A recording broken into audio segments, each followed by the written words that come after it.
Hi hello அனைவருக்கும் வணக்கம். கடந்த 11 வருஷத்தில் இல்லாத அளவுக்கு குளோபல் கோல்டு இடிஎஃப்ல இருந்து அதிக அளவான பணம் வந்து வெளியெடுக்கப்பட்டுள்ளது. இதன் மதிப்பு பாத்தீங்கன்னா $6.7 பில்லியன். அது ஜஸ்ட் ஃபார் இந்த இயர் ஜனவரி டு ஜூன் கால அளவுல உள்ளது. இதோடைய ஹோல்டிங் பாத்தீங்கன்னா 120 டன். அதே சமயத்துல பாத்தீங்கன்னா ஏசியன்ஸ் ஃபண்ட்ஸ் வந்து அதிக அளவான கோல்டு இடிப்ஸை பை பண்ணியிருக்காங்க, குறிப்பாக சைனா மற்றும் ஜப்பான். இதற்கு காரணம் என்னன்னா அவங்களுடைய கரன்சி வீக்னஸ், அதாவது டாலருக்கு அகேன்ஸ்ட் அவங்களுடைய பண மதிப்பு வந்து குறைந்து கொண்டு போவதுதான் இதோட காரணம். ஸோ 2013க்கு பிறகு அதிக அளவு கோல்டு இடிஎஃப்ல இருந்து எக்ஸிட் ஆனது இதுவே முதல் தடவை அப்படின்னு வேர்ல்டு கோல்டு கவுன்சில் வந்து ஒரு அறிக்கையை வெளியிட்டிருக்காங்க. நெக்ஸ்ட் பாத்தீங்கன்னா இந்தியாவோட மில்லியன் வெட்டிங்ஸ் வந்து ஆனுவலி கண்டக்ட் ஆகுது. இதுவே நீங்க யூஎஸ் கூட கம்பேரிசன் பண்ணும்போது ஜஸ்ட் 2 மில்லியன் தான். அதாவது 1 மில்லியன் சொல்றது 10 மில்லியன். அதாவது ஒரு கப்பிள்ஸ் பாத்தீங்கன்னா 10 முதல் 15 லட்சம் ஒரு வெட்டிங்க்கு செலவிடுறாங்க அப்படின்னு கணக்கிடப்படுகிறது. அதுவும் குறிப்பாக அவங்க அதிகமாக செலவிடுறது பாத்தீங்கன்னா பிரைடல் ஜுவல்லரி. ஸோ இதனாலதான் இந்தியாவுடைய விற்பனை செய்யும் நிறுவனங்கள் பாத்தீங்கன்னா அதிகமான ஒரு ரிட்டர்ன் கொடுத்திருக்கு. குறிப்பாக பாத்தீங்கன்னா கல்யாண் ஜுவல்லர்ஸ், டைட்டன், தங்கமயில் போன்ற நிறுவனங்கள். இதற்கு காரணம் பாத்தீங்கன்னா இந்தியாவில் 8 முதல் 10 மில்லியன் வெட்டிங்ஸ் வந்து ஒரு ஆண்டுக்கு நடைபெறுகிறது. இது ஒரு மிகப்பெரிய இந்த பேஸ்ட் ஆன் இந்த டேட்டாஸ் தான் பெரிய முதலீடாளர்கள் வந்து அவங்களுடைய பங்குகளை வாங்கி லாங் டேர்ம்ல ஹோல்ட் பண்ணிக்கிறாங்க. ஸோ இதுதான் ரீசெண்டா பாத்தீங்கன்னா ஆனந்த் அம்பானி அண்ட் ராதிகா மெர்ச்சனோட கல்யாணம் நடந்தது. அதோட எஸ்டிமேஷன் பாத்தீங்கன்னா 100 மில்லியன் முதல் 200 மில்லியன் இருக்கலாம் அப்படின்னு சொல்லி எதிர்பார்க்கப்படுகிறது. அதுக்கு அடுத்தபடி பாத்தீங்கன்னா mutual fund equity folios addition surge to record high in June. அதாவது ஜூன் இந்த காலாண்டு ஜூன் டேட்டாவின்படி அதிக அளவிலான போலியோஸ் எண்ணிக்கை மியூச்சுவல் ஃபண்ட்ல கூடியிருக்குது. இதுவே காரணம். இது கடந்த ஆண்டு காட்டிலும் 32% இயர் ஆன் இயர் இன்க்ரீஸ் ஆயுது. அதாவது ஜூன் 2024 டேட்டாவின்படி ஆக்டிவா இருக்கிற போலியோஸ்களின் எண்ணிக்கை பாத்தீங்கன்னா 133 மில்லியன் ஆகும். அதாவது ஆக்டிவா இப்போது சிப் இல்ல வேற ஏதாவது முதலீடு பண்ணிட்டு இருக்கவங்களுடைய போலிக்கு எண்ணிக்கை பாத்தீங்கன்னா 133 மில்லியன் போலியோஸ் ஆகும். இதுல அதிகபட்சமான முதலீடு வந்து பாத்தீங்கன்னா செக்டரல் ஆர் தீம் பெட்டிக்ல 8.9 மில்லியன்ஸ் போலியோ அக்கௌண்ட்ஸ் ஓபன் ஆயிடுது. அதுக்கு அடுத்தபடியே பாத்தீங்கன்னா ஸ்மால் கேப்ல 7.3 மில்லியன்ஸ். ஸோ டோட்டலா பாத்தீங்கன்னா 30.4 மில்லியன்ஸ். இது டேட்டா பாத்தீங்கன்னா June 30, 2024 data. So dividend yield and ஃபோக்கஸ்ல பாத்தீங்கன்னா மக்களுடைய முதலீடு வந்து குறைஞ்சிருக்கு. இந்த டேட்டா வச்சு நம்ம கணிச்சுக்கலாம். ஃபிளெக்ஸி கேப்ல பாத்தீங்கன்னா 2.2, இஎல்எஸ்எஸ் பாத்தீங்கன்னா 1 அண்ட் மிட் கேப் பாத்தீங்கன்னா 4, large and mid cap 1.8 and large cap 1.2, multi cap 2.4. So அதிக அளவிலான புதிய முதலீடுகள் வந்து செக்டரியல் தீம் பெட்டிக், அதாவது metal based or IT based or bank based or PSC fund index or இப்போ பாத்தீங்கன்னா ரீசெண்டா டிஃபென்ஸ் அண்ட் எனர்ஜி பேஸ்ட் வந்து அதிக அளவிலான முதலீடுகளை கவர்ந்துள்ளது. அண்ட் அதற்கு அடுத்தபடியாக ஸ்மால் கேப் நிறுவனங்கள் வந்து அதிக அளவிலான முதலீடுகளை பெற்றுள்ளது. அதுக்கு அடுத்தபடி பாத்தீங்கன்னா investors share as dairy stocks and cash cows. ரீசெண்டா பாத்தீங்கன்னா மில் ஸ்டாக்ஸ் வந்து ஒரு ஹையர் ரிட்டர்ன் கொடுத்திருக்கு. அதாவது இயர் ஆன் இயர் பாத்தீங்கன்னா 24.8% growth ஆயுது. அண்ட் ஆட்சன் பாத்தீங்கன்னா 2.7 அண்ட் ஹெரிடேஜ் பாத்தீங்கன்னா 82.8% வளர்ச்சி அடைஞ்சிருக்கு. இதற்கு காரணம் என்ன சொல்றாங்கன்னா அனலிஸ்ட் என்ன சொல்றாங்கன்னா லாங் டேர்ம்ல பாத்தீங்கன்னா இதோடைய மக்கள் தொகை வந்து இன்க்ரீஸ் ஆகிட்டு இருக்கும், அது ஒண்ணு. அண்ட் இதோடைய ஹெல்த் கான்சியஸ்ல மக்கள் வந்து அதிகமாக பால் ப்ராடக்டை யூஸ் பண்ணுவாங்க, அதுவும் ஒரு காரணம் அப்படின்னு சொல்றாங்க. மில்க் பவுடரோட பிரைஸ் வந்து இயர் ஆன் பாத்தீங்கன்னா 14.3% உயர்ந்திருக்குது. அதுவே மந்த் அண்ட் மந்த் பாத்தீங்கன்னா 6% உயர்ந்து இருக்குது ஜூன் மந்த் கம்பேர் இடும்போது. ஹோல்சேல் மில்க் பிரைஸ் பாத்தீங்கன்னா இயர் ஆன் இயர் பாத்தீங்கன்னா 2.8% உயர்ந்திருக்குது. அதுவும் குறிப்பாக சவுத் இந்தியால பாத்தீங்கன்னா 4.6% உயர்ந்திருக்கு. நார்த் இந்தியால 1.3% உயர்ந்திருக்கு. வெஸ்ட் இந்தியால பாத்தீங்கன்னா 2.2%, ஈஸ்ட் இந்தியால பாத்தீங்கன்னா 1.8% இயர் ஆன் இயர் உயர்ந்தது.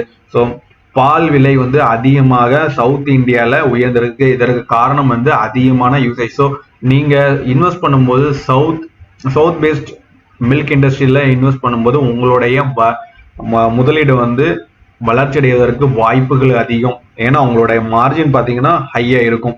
ஸோ மார்ஜின் எக்ஸ்பேன்ஷன் வந்து என்ன சொல்றாங்கன்னா குவார்டரின் படி என்ன சொல்றாங்கன்னா எபிட்டா மார்ஜின் எக்ஸ்பேன்ஷன் ஆயிருக்கு. தோல்தாக்கு பாத்தீங்கன்னா 492 பேசிஸ் அண்ட் ஹேட்சன் பாத்தீங்கன்னா 250 பேசிஸ் அண்ட் ஹெரிடேஜ் பாத்தீங்கன்னா 220 பேசிஸ் உயர்ந்திருக்குது. 2047க்குள்ள அதிக அளவிலான ஒரு இன்ஃப்ராஸ்ட்ரக்சர்ல இந்தியா வளர்ச்சி அடைஞ்சிருக்கும் அப்படின்னு சொல்றாங்க. ஸோ என்ன key issues and challenge faced என்ன சொல்றாங்கன்னா increase the pace of construction and attract the private sector investment, fast track asset monetisation. So monetisation கொடுப்பாங்க அண்ட் பிரைவேட் செக்டருக்கு இதுல வந்து முக்கியத்துவம் கொடுக்கப்படும் அப்படின்னு சொல்றாங்க.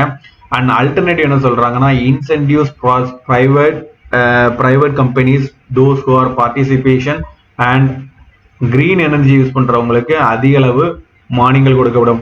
இந்த year wise construction of national highways பாத்தீங்கன்னா 2014 பாத்தீங்கன்னா 4410 கிலோமீட்டர் கன்ஸ்ட்ரக்ஷன் பண்ணிக்கிறாங்க. அதுவே பாத்தீங்கன்னா 2023-24 பைனான்சியல் பாத்தீங்கன்னா 12349 கிலோமீட்டர் ரோட் கன்ஸ்ட்ரக்ஷன் பண்ணிக்கிறாங்க.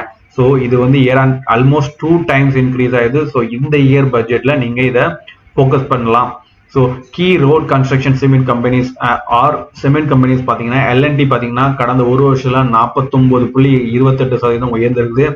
And Dilip Buildcon 114%, Adani Enterprises 28.43%, UltraTech Cement 39.34% and Shree Cements 15.62%, JK Cement 32.1% and ACC பாத்தீங்கன்னா 47.61%. இது வந்து ஒரு முக்கியமான கம்பெனிஸ். இதுல கொடுக்கப்பட்டுள்ள கம்பெனிஸ் எல்லாம் ஒரு முக்கியமான ஒரு கீ கம்பெனிஸ். அதாவது ரோட் அண்ட் இன்ஃப்ராஸ்ட்ரக்சர்ஸ்ல வந்து இவங்க வந்து இவங்களுடைய பங்களிப்பு வந்து அதிக அளவிலே இருக்கும்.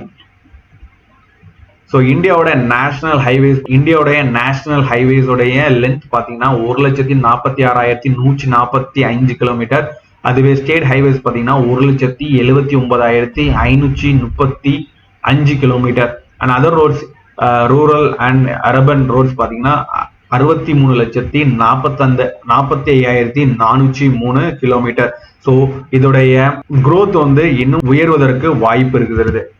அதுக்கப்புறம் பார்த்தீங்கன்னா நம்ம ரீசெண்டா பார்த்திருந்தோம் கவர்மெண்ட் பிஎல்ஐ ஸ்கீம் ரீஓபன் பண்ணியிருக்காங்க for AC and LEDs. So இதன் மூலம் 18 கம்பெனிகள் வந்து பயன்படுவதற்கு வாய்ப்புகள் உள்ளது. அந்த கம்பெனிகள் வந்து லிஸ்ட்ல கொடுத்துருக்கிறேன். ஃபர்ஸ்ட் கம்பெனி பார்த்தீங்கன்னா ப்ளூ ஸ்டார் ஏசிஸ் தயாரிக்கிறாங்க. ஹேவல்ஸ் பார்த்தீங்கன்னா Havells wiring and all sector, IKIO lighting and Crompton Greaves, Whirlpool, PG Electron, Orient Electrics அப்படின்னு ஸ்டவ் கிராஃப்ட் அப்படின்னு ஒரு 18 கம்பெனிகள் வந்து இந்த பிஎல்ஐ ஸ்கீமை பயன்படுத்தி பெனிஃபிட் அடைவாங்க. அதாவது அவங்களுடைய இன்சென்டிவ்ஸ் கிடைக்கும். ஸோ அது ப்ராடக்டோடைய பிரைஸ் குறைகிறதுனால மக்களுடைய பர்ச்சேசிங் பவர் இன்க்ரீஸ் ஆகும். அதுதான் பர்ச்சேசிங் பவர் இன்க்ரீஸ் ஆகும்போது அவங்களுடைய சேல்ஸ் அதிகரிக்க வாய்ப்பு இருக்குது. அதுதான் இந்த பிஎல்ஐ ஸ்கீமோட அட்வான்டேஜ். அதுக்கு அடுத்தபடியா பாத்தீங்கன்னா order book of green energy and solar stocks. So Switzerland பாத்தீங்கன்னா அவங்களோட ஆர்டர் புக் பாத்தீங்கன்னா 3150 மெகாவாட்டுக்கு ஆர்டர் புக் வச்சிருக்காங்க. அண்ட் என்ஹெச்பிசி பாத்தீங்கன்னா 10,049 மெகாவாட்டர் வச்சிருக்காங்க. கேபிஐ கிரீன் ஆர்டர் புக் பாத்தீங்கன்னா 615 megawatt and KP energy order book 717 கோடிக்கு ஆர்டர் புக் வச்சிருக்காங்க. இது வேல்யூஸ் கொடுத்துருக்காங்க. ஐனாக்ஸ் விண்ட் ஆர்டர் புக் பாத்தீங்கன்னா 2575 மெகாவாட். ஜென்சால் ஆர்டர் புக் பாத்தீங்கன்னா 1025 கோடி இது மதிப்புல வச்சுக்கிறாங்க. And TD Power Systems order book 1150 கோடி. அதானி கிரீன் பாத்தீங்கன்னா 25 gigawatt operational capacity by 2025 and 45 gigawatt 2030. Solar SWS solar பாத்தீங்கன்னா ஆர்டர் புக் 8750 கோடி. Oriana order book 100 megawatt. Tata ப்ராஜெக்ட்ஸோட CEO and MD Vinayak Pai என்ன சொல்லிக்கிறாங்கன்னா அவருடைய double digit top line growth வந்து அப்கமிங் இயர்ல கொடுப்பார் அப்படின்னு எதிர்பார்க்கப்படுகிறது. அண்ட் அவர் கவர்மெண்ட்டுக்கு ஒரு ரெக்கமெண்டேஷன் கொடுத்திருக்காரு. என்ன சொல்றாருன்னா 25% ஜிஎஸ்டி ஆன் சிமெண்ட்ல இருக்கிறத கவர்மெண்ட் குறைச்சா இன்னும் அதிகமான இன்ஃப்ராஸ்ட்ரக்சர் ப்ராஜெக்ட்ஸ் வந்து எடுத்து செய்யலாம் என்று இன்ஃப்ராஸ்ட்ரக்சர் ப்ராஜெக்ட் செய்யறவங்களுக்கு வசதியாக அமைன்னு எதிர்பார்க்கப்படுகிறது.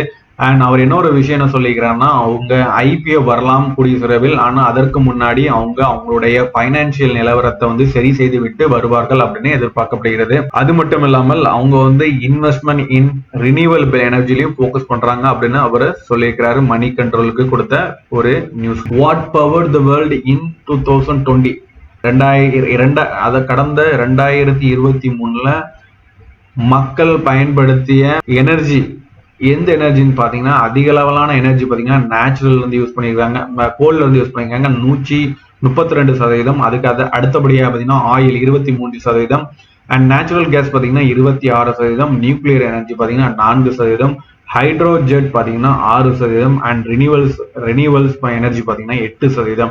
ஸோ இந்த ரினியூவல்ஸ் எனர்ஜி பாத்தீங்கன்னா வரும் காலங்களில் உயர்வலாம். தேங்க்ஸ் ஃபார் வாட்சிங்.